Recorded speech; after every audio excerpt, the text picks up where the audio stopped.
السلام عليكم ورحمة الله وبركاته ومغفرته. مسيح الدجال بدرو في جنو یو محترم یو څو ورځې مخکې پوښتنه کړې وه. دلته په یو بیان کې ویل سوي وو چې که د سورة الکهف اول 10 آیاتونه سړی تلاوت کوي یادي کې الله جل جلاله بیا وساتي له فتنې څخه د دجال. نو محترم ما څه پوښتنه وکولو دا دجال څه ډول مریضي د مولوي صاحب تې راوښیه. نو ما اراده د دې وکوله چې لازم به ور وشم او چې خلک بیداره سي. زما په فکر وخت یې راجندې سوی دي ځکه رسول الله صلی الله علیه و آله و صحبه وسلم فرمایي وایي دجال هغه وخت راځي چې بحث او بیان یې خلک نه کوي، په خلکو کې هیر سي ورفامې نه وي. مسیح دجال یو فتنه ده، یو انسان دی په اصل کې یهودي دی، په آخر د زمانې کې راځي په چپه سترګه باندې ړوند دی، دومره غټ ساحر دی چې انسانان په ډېرو غټو امتحانو په ډېرو غټو ابتلاو کې اچوي. تفصیل به بیا وروسته هم درته راسي خو اوس به لږ درته معرفي کړمه انشاءالله الرحمن. هغه علائمې د ده د راتګ او د ده بیان دا به ټول سره وکړو او هغه څه چې موږ ځین محفظه کېږو هغه به هم بیا در وښیو. دا د رسول الله صلی الله علیه وسلم په امت کې یوه عظیمه فتنه ده، په آخر د زمانې کې راځي و اسمان ته اشاره وکړي چې باران وورېږه اوریات سي باران وورېږي. یو کلي ته ورسي هغه د کلي سپیانو چرګانو غوایو پسونو میږي و موږان هغو ته اشاره وکړي وایي راځئ هغه ورپسې رئیس سي. یو چا ته راسي دغه مسیح دجال د خدای دعوه کړې وایي زه خدای یم بل خدای نسته وایي زه خدای یم. هدی خلک د ځان عبادت ته رابولي. د یو سړي مور مړه یې پلار یې مړ وي هغه ځوان ته ووایي هغه نجلۍ ته ووایي چې زه ستاسو خدای یم زما عبادت کوئ ستا مور پلار ما وژلي دي زه بیا اوس درته راژوندي کړمه. نو وایي د سحر په ذریعه باندې هغه د ده د مور او پلار په شکل کې انسانان ورته پیدا کړي هغه بیا اقرار وکړي وایي و موږ خو د ده بندګان یو علیاذ بالله. ډېره عظیمه فتنه ده. اوس خو مسلمانان څوک د روس سره کافران سول، څوک د امریکا سره کافران سول، اوس بیا له چین سره کافران کیږي چې د دنیا هر کافر راسي مسلمانان ډېر مسلمانان د اسلام ور اوړي هغه دین قبلي که هغه دین نه کې قبول له هغو غلامي قبلي. میلا به هغه وخت چې مسیح دجال راسي دونه ملایانو پیرانو امیانو اجانو تجاران به په پسې سي الا ماشاء الله ما سي ولا خلق چې د الله جل جلاله ور باندې نظر د رحمت وي. او اسماء رضی الله عنها وایي رسول الله صلی الله علیه و آله و صحبه وسلم د مسیح دجال فتنې بیانولې دومره موږ وبېرولو زړونه مو ټوټه ټوټه سول صحابه کرامو ډېر ژړل. رسول الله صلی الله علیه وسلم وایي داسې د مسجد نبوي سره ووتې د باندې ګرځېدې په دا دښت کې پر دا مدینې منورې پخوا ډېرې غټې درلودې اوس خو نو ټول بازار دی. نو له هغې خوا چې رالی او کور ته رالی ښځې ژاړي نارینه ژاړي. رسول الله صلی الله علیه وسلم ورته وایي څه پېښ ده؟ هغه ورته یا رسول الله خو دومره وبېرېدلو چې زموږ زړونه په ځای کې نه دي. او هغه وخت رسول الله صلی الله علیه وسلم وایي د ده د راتګ شېبې لنډې دي چې په خلکو کې د ده نوم ورک سي. نو اوس مؤمنان دجال پېژني لا نه. علی کریم رحمت الله علیه په مرقات جلد نمبر 5 کې هغه د دجال متعلق بیان کوي وایي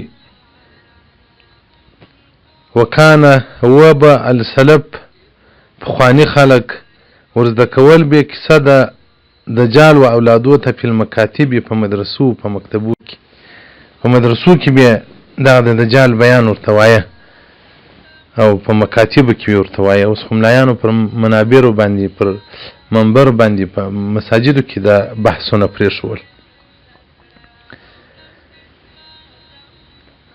نو د صحابه په دور کې بعد له صحابه څخه د ټولو د مسیح دجال فتنه ډیره ذکر کوله چې د دجال راځي خلک به په بیرول چې و بیریږي عقیدې او ایمانونه قوي کړي. اوس خو د الله ذکر له موږ څخه پاته دی. دجال خو هلته علاقه چې د دجال واقعه بیان کړو چې سره کښېنو بلوتوت دی، ویډیو د فلم دی، فیسبوک دی. الله جل جلاله راڅه پاته دی چې د ده په بندګي باندې امر یو. دا خو زه کوچنی ولمه طالب یم چې جمعې شپه به کور ته رالمه. اسرار عارفین زما نیکه یو کتاب جوړ کړی دی 300 کاله مخکې. نو زما مور به هغه راته وویل دا د مسیح دجال کیسې به راته کولې. هلته لا موږ په دې باندې وپوهېدو چې دجال یې څوک دی راځي. نو اوس یو مؤمن پوښتنه کوي، یو ورور پوښتنه کوي وایي دا څنګه مرض دی؟ نو خو معلومات نسته. علي رضی الله تعالی عنه فرمایي وذكرنا الدجال ليلة یو شپه مو د دجال بیان کا وعند نبي صلى الله عليه وآله وصحبه وسلم وهو نائم. د رسول الله صلی الله علیه وسلم په حضور کې مو بیان کا و رسول الله صلی الله علیه وسلم راته بیدو فاستيقظ محمرا لونه. رسول الله صلی الله علیه وسلم د زموږ په خبرو راکښېنستی مخې تک سور. رسول الله صلی الله علیه وسلم یې راته وویل د مزبیروم. او رسول الله صلی الله علیه وسلم من نجا من ثلاث که د درو شانو څخه انسان خلاص فقد نجا 3 مرات. دا سړی نو خلاص سو. که 3 ځای انسان خلاص سو نو دا سړی خلاص سو. 3 ځای کې نجات پیدا کړي. عند قتل مؤمن د مؤمنانو جنگ وي، د مؤمنانو جنگ دا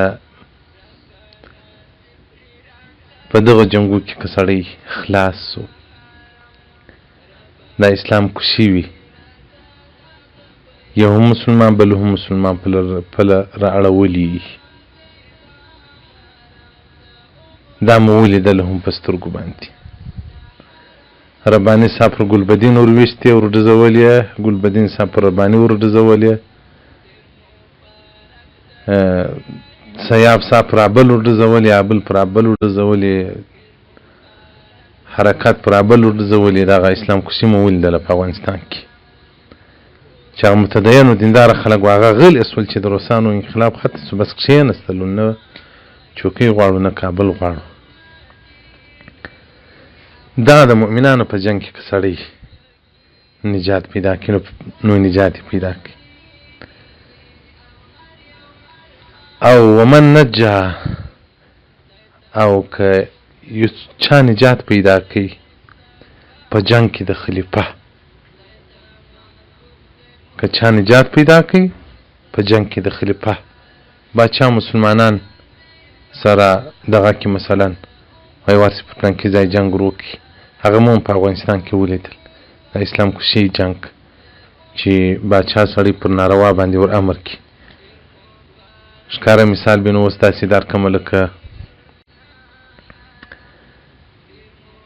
سعودیان چې پر حوثیانو باندې جنګ کوي. نو خو هغه مسلمانان دي خو صرف یو سیاسي مقابله ده بس برای پر کښېښولې. سنیان هم سته کې شیعګان هم سته ګډه وډه ده. په دغو جنګو کې باید سړی نجات پیدا کړي حصه نه واخلي او بلکې د فتنې د دجال څخه سړی نجات پیدا کړي. نو په اسلام کشي کې که چا ځان بچاو کوي او د ظالم خلیفه او باچا له عسکري څخه ځان بچاو کوي او د مسیح دجال د فتنې څخه ځان بچاو کوي نو فقد نجا. رسول الله صلی الله علیه وسلم دغه سړی نو نجات پیدا کړي. اوس د اسلام کشي و دغه د ظلم په طرف کې درېدل دا کیسې خو اوس بیخي هر ځای سره شروع دي. نو څومره د خونې بیخ ته سړی ځي هغو نه به وسا کېږي نجات به پیدا کړي.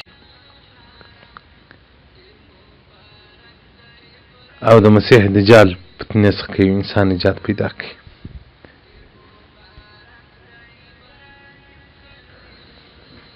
او دغه رنګه د رسول الله صلی الله علیه و آله وصحبه وسلم څخه روایت دی: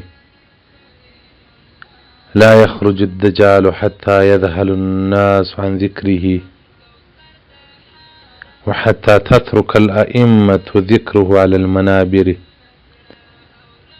دجال نه راوځي تر هغه وخته پورې چې انسانان نو د ده په ذکر کې سستي وکوله، بس د یې هېر کړي